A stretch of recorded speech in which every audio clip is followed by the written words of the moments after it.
Hi, how are ya? Hi, how are ya?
Is that how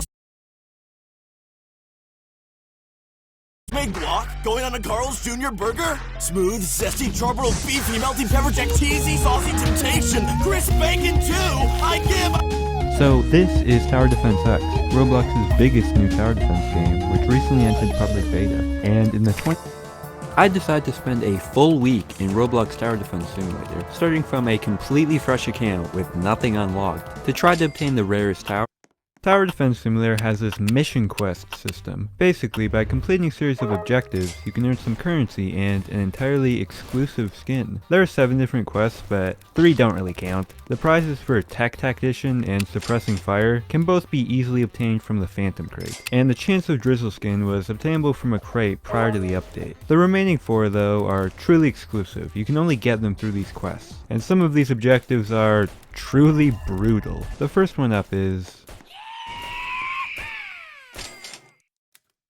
I started with a mysterious drifter. By the way, I should note I started this like 2 months ago, which is why there are a few UI differences and things are a bit disorganized. Regardless, I bought into the contract and the first objective was to kill 1,000 enemies with the ranger. This is slightly annoying since, you know, rangers shoot super slowly, but it's not too bad. At first I tried playing on a triple lane map, Infernal Abyss. I thought maybe 3 times the zombies, 3 times the kills.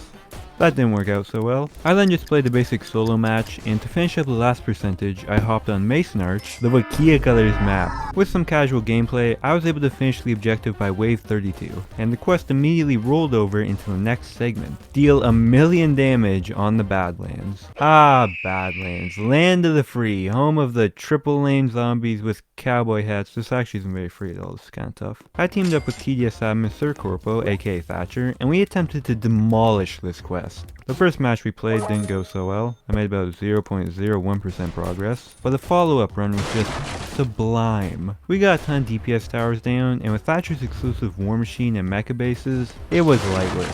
I made pretty much no progress on the quest for like the first 90% of the game, but the last couple of waves and the boss really helped fill that meter. After winning, Thatcher and I immediately hopped in a new match. Shout out to this guy, Freedy Fazbear. We melted the boss again, and I came up just shy of completion, by like 2 nanomillimeters.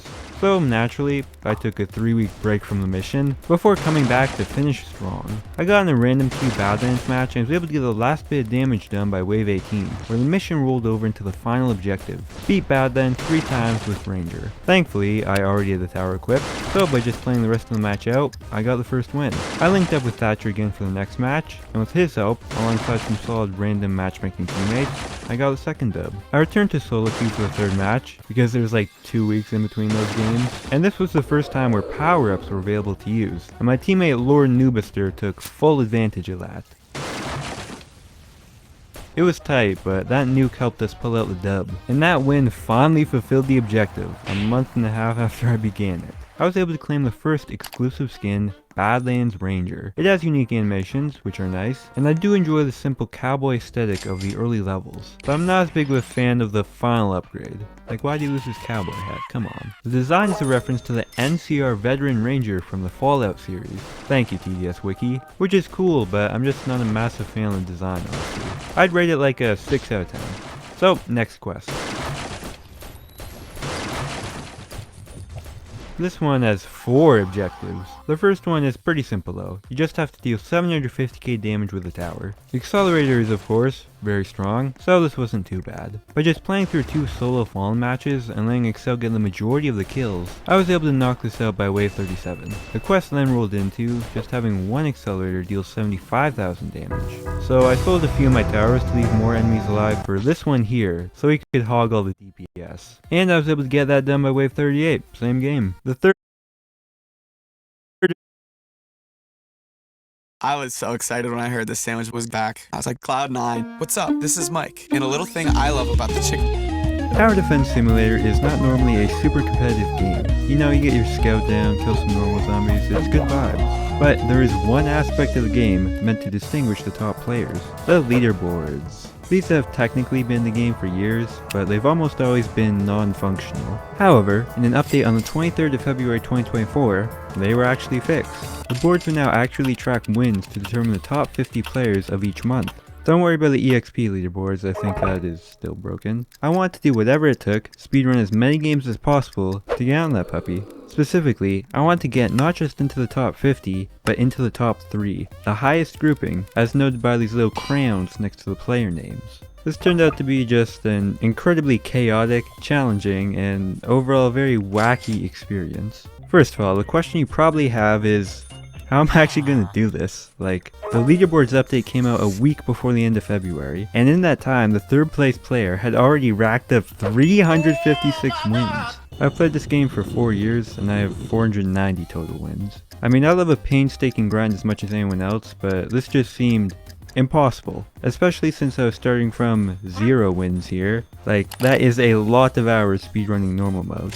But I had accounted for this, and I did have a plan, which started off by me just checking the leaderboards throughout the day. 9:47 in the morning, went and checked, yep, all normal. 1:01 PM, went and checked, all normal. 4:04 PM, went and checked, and bingo. Alright, I was not prepared. I don't have a strategy ready. I'm gonna have to send it. I'm gonna have to bink it. If you're confused at what's happening or why I'm now suddenly trying to speedrun this match on normal mode, basically, the leaderboards go by month. I was playing here on the 29th of February. Leap year, by the way, that's cool. And by checking the boards at the top of every hour, I had sniped the exact time period where the leaderboards reset for the new month, March. It still said February on them, which was weird, but you can tell it reset since all the people on it only have 1 win. I figured if I just speedran some dubs before other people caught on, I could sneakily grab a spot at the top. Do note though, the hour they reset at was a bit strange. Again, it was only 4 o'clock here. I didn't question why at the time, but this turned into a problem later on. No matter what though, I would still need to grind a lot of these normal mode runs. My loadout here was pretty standard. I used golden soldiers to defend for the early game, I then farmed a bit, I got my DJ and commanders up, and I maxed out 2 accelerators to give me enough DPS to easily melt the final boss of the mode. The Gravedigger was absolute freelo. I completed my first run in 9 minutes and 50 seconds. Not great, not terrible. For my next run, I switched maps to try to save more time. Alright, he's donezo. Another win in the books. And I did actually triumph 8 seconds faster, totally worth it. After the second win, I decided to go back to the lobby and check out the leaderboard positions. Aside from the top 3, everyone else on them was tied with 2 triumphs. I didn't see my own name on there, but I figured whatever tiebreaker system the game used had probably just put me further down. I got back to playing, and on my third run immediately after, something interesting happened. Yeah, Below Natural, the creator and owner of TDS, randomly popped into my match for a minute here, because developers have the ability to do that. We talked for a minute, I told him of my master plan. He said they're planning more with leaderboards, and wished me luck with my goal before leaving. And he also enabled the party hat modifier, which doesn't affect gameplay, it just makes the zombies look funny. Man is gone. I got the Below Natural luck buff here, and also the zombies have party hats now. Yeah, shut up Below Natural, the goat. This game was actually a fair bit slower than the previous ones. I had gotten a bit distracted to be fair, and it took a little over 10 minutes to triumph. I knew they should put me into the top 50 margins, so I went back to check the leaderboards. Except, wait a minute, something isn't quite adding up here. I have 3 triumphs, and I'm not there. One thought I had at the time was maybe the leaderboards just hadn't updated yet, maybe there's a bit of a delay. So with nothing else to do, I speedran another normal mode win, getting a time of 9 minutes 22 seconds. When I joined back, things did not look good. Uh-oh. Guys, I have bad news. I think this has all been a waste. I still was not on the leaderboards, even though with 4 wins, I should have been right there in 4th place. I was utterly bamboozled. Bro, why is Hey You Dodo Bird? Why does this guy get to be on the leaderboards and I don't? Every minute I sat trying to figure it out, the other people on the leaderboards were racking up more wins. I tried hopping on my alternate account, Impellers. This account's actually level 138 because I used to grind the game with it. And I did this because my only other thought was maybe my main account was like banned from the leaderboards. Because there was some talk of that from Wikia colors. I blame Wikia. But honestly, I didn't really think that was it, even at the time. And spoiler, it wasn't. So the run I started here was completely pointless. But during this game, I did try to get a bit more info. I talked with my man Thatcher, a noted TDS administrator, and after a bit of back and forth, he was able to confirm the problem, and I finally figured out what I had to do. I stopped my recording, left the game, logged out of Impellers and back into my Propellers account, and I then went into my computer settings and changed the date and time so that I was now based out of Fiji. And rejoining the lobby, it worked. The leaderboards now said March. Okay, this is all super confusing. Basically, I blame the TDS developers. I'd assume there's a universal reset time for the leaderboards, like the same exact time for everyone. Instead, the TDS leaderboards reset based on time zone. The reason they reset so early in my day was because I guess that was the hourly earliest time zone in the world rolled into March 1st. Which was why the wins got reset for me, as those other people were making progress, but my own triumphs didn't count, because I was still on February 29th. Ooh, okay, explanation over. I was now actually locked into the correct time zone, and I had a lot of ground to make up, since it seemed like my wins before the setting change wouldn't count. I speedran another normal mode win, and even though I had 5 total, I wasn't on there. And after my 6th win, I'm still not on here, am I? I don't think I am. Wait, I'm on there! Wait a minute, look at me. I did. Okay, well, the game actually did go back and retroactively count those wins I got before the time zone change. It seemed like it just took a bit to update. So, with my first goal achieved, just getting on there at all, holy moly, I'm coming for top 3. Now that seems easy, right? The other players were only a few wins ahead of me. Nope. I continued farming wins with normal mode, using that same strategy. Golden soldiers, farm, accelerator, use hyper beam, gravedigger fainted. You can imagine that repeated 3 times here. And I was then into the top 10 with 8 wins. My very next triumph brought me to 9th place. For the next run, I switched back to the Honey Valley map, got a pretty fast run. I then changed my loadout to try to fit in Gladiator for the next run, which didn't work as well for me. I honestly haven't used this tower in a long time, I fumbled pretty hard. I switched to the Toyboard map for my next match. I don't really remember why. It didn't end up being any faster anyways. But I was up to 7th place. And I'll also say, take note of this dude, UFJ5. He's going to be important later on. Another 2 wins brought me up to 15 total, and I reached 6th place. By this point, the top 2 players had also just cemented an essentially insurmountable lead. Like 37 wins, 35? How is it even possible in this much time? I mean, like, you can't really— Well, it turns out there's a much better grinding strat than just speedrunning normal mode. I've just received advanced intel that the tutorial counts as a win. So I'm going to grind the tutorial because that's faster. Yeah, I didn't really think of this. In fairness to myself, the tutorial is a very recent addition. And I mean, obviously, it's super easy. You literally can't lose. And you barely even have to make any inputs. It's the ideal way to farm wins quickly, although you do have to listen to Commander Yap all game, so it's almost not worth it. If you place everything as soon as possible, you can beat the introductory game mode in less than 6 minutes, which was a huge time save from the 10-minute normal mode runs I'd been doing. I'm pretty sure the 1st and 2nd place players have been doing this from the start, which is how they got such big leads so early on. After my first tutorial win,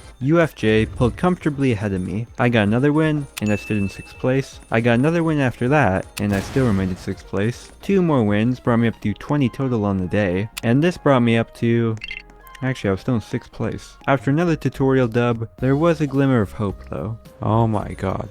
Wait, this guy didn't get another win. This guy might be done. Lance Fedov might be out. He might be— oh, this person's on my tail. One of the players ahead of me did indeed log off for the night. Unfortunately, right after this, I ran into a bit of trouble with the tutorial. There's actually a glitch in this mode. On way forward, Commander tells you to upgrade the Scout and Sniper you'll place to this point. And if you click a bit too fast when upgrading the Scout, you can unintentionally buy the 3rd level upgrade, which you're not supposed to be able to do. This will leave you with too little money to upgrade the Sniper, and the game won't let you progress. You get soft lock. Oh my god. Bro, why? I'm actually freaking. This actually happened a few other times throughout my tutorial mode grinding, when I was just impatient and spam clicking. It was super annoying, and it cost me minutes of time as I was forced to restart the tutorial run. So even after getting the win back quickly— oh my god, they say I'm epic. Bro, I'm not saying you're epic. You're not epic. Dog, just get off, log off. Now I was in 5th place, but the problem was the 2 players in front of me. As long as they kept using the same strategy, farming tutorial wins, I would literally never get in front of them. I could never win faster, meaning my only chance was to outlast them, and grind for long enough that they both stopped playing. Yeah, this was driving me insane. Please subscribe. I finally caught a break on my 23rd win. As they say I'm epic, did log off for the day, meaning it was only UFJ between me and that 3rd place slot. Each win, I anxiously checked the leaderboard to see if he would falter. It's getting late, you know? I mean, whatever time zone he's in, it's probably like 2 a.m. It's a Friday, bro, at school. He can't be grinding more wins at this point. He's grinding more wins at this point. However, after one more win, something happened. His win count remained at 26, and I was only a match away from glory. I got a pretty speedy tutorial here, 550, and joined back eagerly for one final look at the leaderboards, where indeed, I had done it. I had reached the— Bro, this guy's playing again. Why is this guy playing again? Okay, he got another win. UFJ was back to playing, and I'll give a little spoiler here, he kept playing for a while. He ended the night with 36 whole wins. Another little spoiler, I did not get that many. That prestigious 3rd place spot was barely out of reach for me. There's just no way I could beat this guy.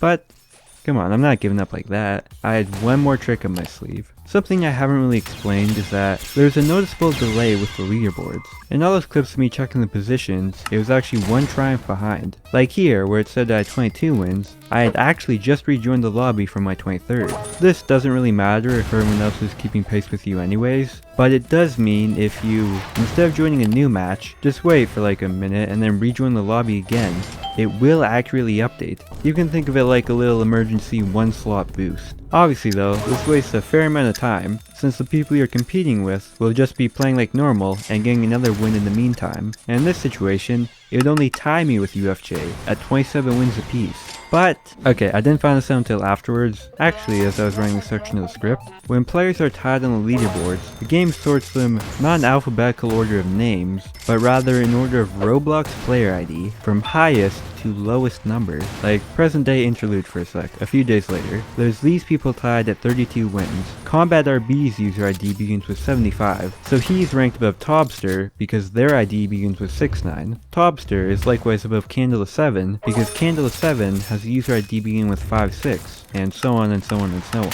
At the time, I didn't know this. I thought it sorted ties by like random chance or something. And I now know that I have nearly the worst possible first digit pairing for this. 1 and 2.